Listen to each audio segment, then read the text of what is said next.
আকাশ জুড়ে ছড়িয়ে পড়েছে প্রায় 25 কোটি মৌমাছি।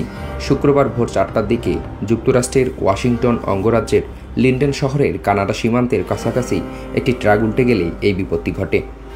ট্রাকটি প্রায় 70,000 পাউন্ড ওজনের মৌচাক বহন করছিল।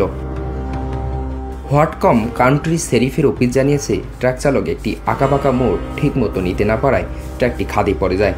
সৌভাগ্যবশত চালক অক্ষত আছেন, তবে দুর্ঘটনায় ট্রাকের উপরে সমস্ত মৌচাক ছিটকে পড়ে এবং হাজার হাজার মৌমাছি ছড়িয়ে পড়ে চারপাশে। দুর্ঘটনার খবর ছড়িয়ে পড়লে স্থানীয় প্রশাসন, জরুরি বিভাগ ও প্রায় 2 ডজন স্থানীয় মৌচাষী দ্রুত ঘটনাস্থলে পৌঁছে যান। তারা বেহাল অবস্থায় ছড়িয়ে পড়া মৌচাকগুলোকে উদ্ধার ও পুনঃস্থাপনের চেষ্টা শুরু করেন। প্রশাসনের পক্ষ থেকে জানানো হয়েছে, পরবর্তী 1-2 দিনের মধ্যে মৌমাছিগুলো নিজেদের রানী মৌমাছির খোঁজে চাকে ফিরে আসবে বলে আশা করা হচ্ছে।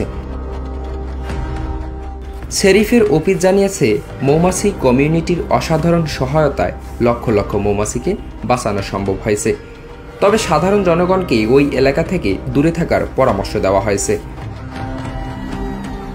এ ঘটনার পর ওয়াশিংটন স্টেট বিবিপার্স অ্যাসোসিয়েশনের সভাপতি অ্যালান উইটস বলেন, এ ধরনের দুর্ঘটনায় দ্রুত সাড়া দেওয়ার জন্য আমাদের একটি মানসম্পন্ন ইমার্জেন্সি মৌমাছি রেসপন্স টিম থাকা উচিত।